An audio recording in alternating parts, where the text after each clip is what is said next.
a gallon a day of clear, faintly sweet water. Free, running out of a tree that millions of American families already have in the front yard. 3 weeks every spring, and then it stops on its own. No permission, no license, nothing you need to buy except a drill bit and a bag. And this same tree gave its name to the sweetener sitting in the gum in your pocket right now. Americans planted this tree by the millions, along driveways, creek banks, and suburban streets, for the bark, the shade, and the way it looks against the snow. Then we asked it exactly one question. When the answer came back wrong, we stopped asking it anything at all. So how does a country that taps trees for a living walk past this one for 100 years? Welcome to nature's lost vault. If you are picturing a sugar maple with a steel bucket hanging off it, you have the right season, but the wrong tree. The maple crews are already packing up when this one starts. Maple runs while the nights are still freezing hard. This tree waits about a month longer.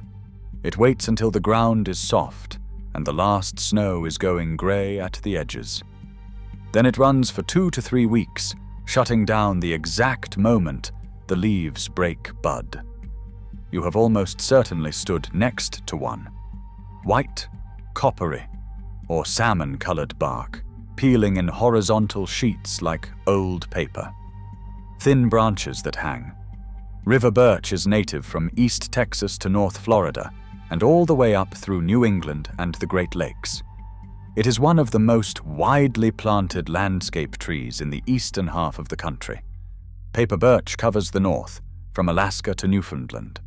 This is birch. Betula. Here is what comes out of the hole.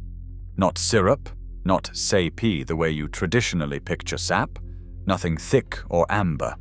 It runs out clear as tap water, and it tastes like water that somebody sweetened by accident. The University of Alaska Fairbanks Cooperative Extension puts the sugar at roughly 1 to 1.5%, about half fructose and half glucose, with fruit acids, amino acids, vitamin C, potassium, calcium, magnesium, manganese, zinc, and iron carried right along with it. A healthy tree gives 3/4 to a full gallon a day. Some trees are gushers. You collect it in the morning. You drink it cold that day or the next. If you want to keep it, you freeze it, because it will start to ferment on its own within about 48 hours. That is the entire technology. The rest of the northern world never stopped doing this. In Russia, it is Beryozovi sok, and there are folk songs written about it. The Baltic states have their own names: Kasemal in Estonia, Berzusula in Latvia, Koivunmahla in Finland. Belarus drinks so much of it that the government introduced a strict licensing system for sap collection in 2008, because too many people were tapping too carelessly. The ancient Slavs held the birch sacred, forbidding the sap for ordinary use and saving it strictly for ritual. In North America, the Ojibwe and the Abenaki built their entire world out of this tree. The canoes, the wigwam roofs, the storage containers, the scrolls, and they boiled the sap down for sweetener long before European settlers showed up with a sugar house. So the knowledge was here. It did not go anywhere. What happened is that America decided to evaluate this tree using a single number, and that number said no. The number is 100. It takes roughly 100 to 110 gallons of birch sap to make a single gallon of birch syrup. Sugar maple runs about 40 to 1. That is not a small gap. That is an entirely different business. One commercial Alaska operation tapped 2,400 trees in a single season. They collected 43,500 gallons of sap and finished with just 450 gallons of syrup. Birch sap is also higher in fructose. That means it scorches easily, which means you cannot just boil it hard the way maple sugar makers do. Today, 8 ounces of real birch syrup retails for around $29, and the people making it will tell you straight out that they do not do it for the money. So, no industry formed. And because no industry formed, nobody ever ran an advertisement. Nobody printed a label. Nobody put a bottle on a shelf in an American grocery store. In Northern Europe, the sap itself was the product. In America, the sap was only ever viewed as the raw material for a business that did not pencil out. When the business plan went in the trash, the drink went in the trash right along with it. But that is only half the story. The other half is about the sugar, and it starts in a German laboratory in 1891. A chemist named Emil Fischer took wood sugar, ran it through hydrogenation, and got a white crystal that was as sweet as table sugar, but chemically nothing like it. For 50 years it was merely a curiosity.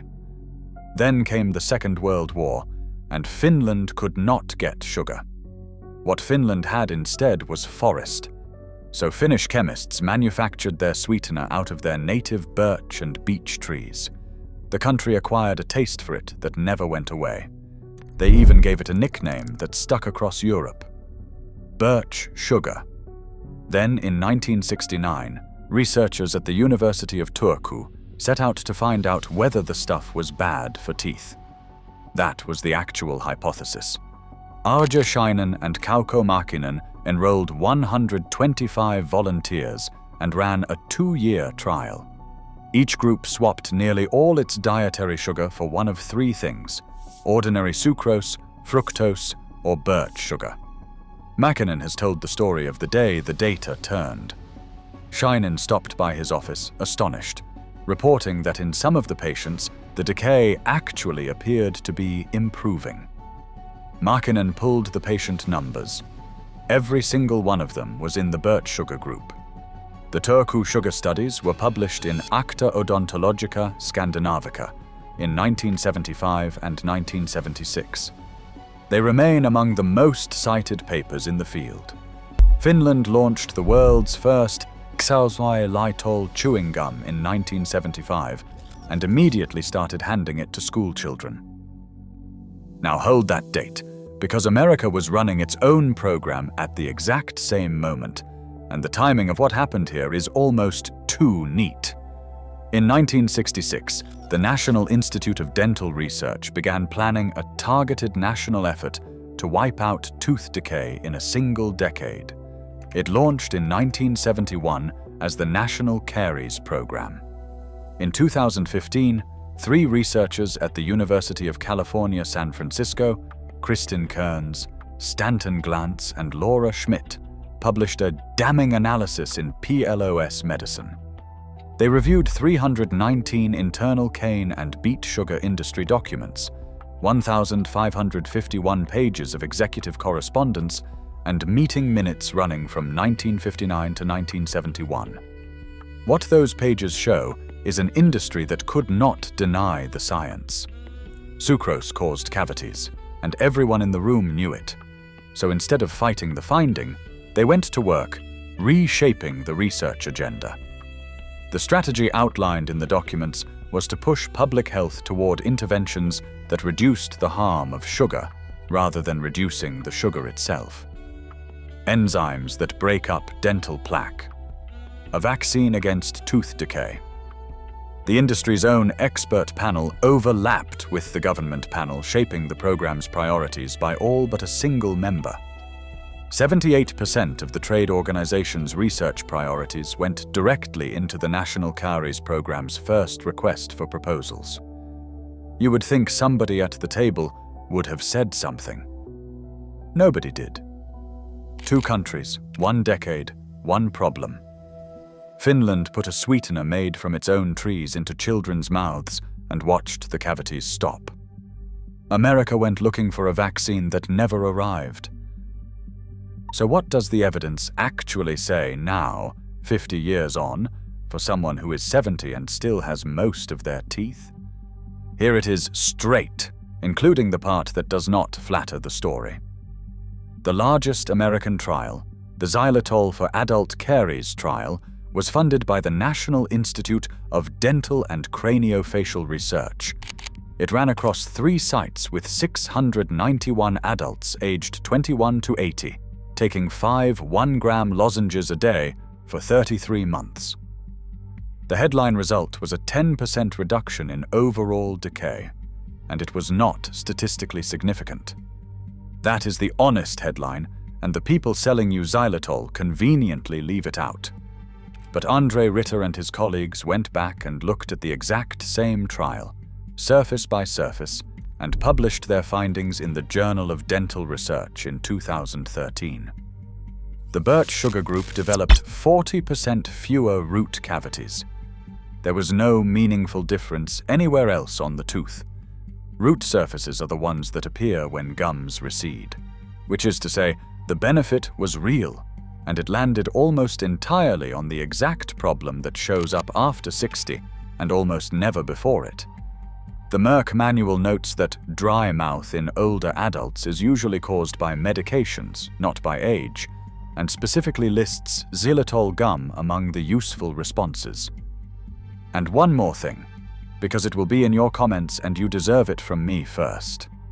In 2024, Stanley Hazen's team at the Cleveland Clinic published work in the European Heart Journal linking high blood levels of xylitol to clotting activity and cardiovascular events. The volunteers in that study drank 30 grams in one sitting. That is about a scoop of keto ice cream. A stick of gum contains under 1 gram. Hazen's own words were that this does not mean you should throw out your toothpaste. More importantly, it has nothing at all to do with the SAP, because the SA is not xylitol. The SAP is natural fructose and glucose at about 1%. The exact same sugars found in an apple, suspended in water you did not have to pay for. The tree is still standing out there.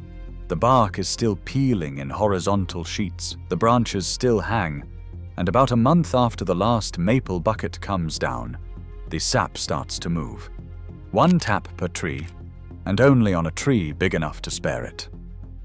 A 3/8 inch drill bit, no deeper than 1.5 inches, angled slightly upward on the sunny side of the trunk. Collect once a day, twice if it is running hard. Drink the first week's sap, because that is the sweetest and the cleanest.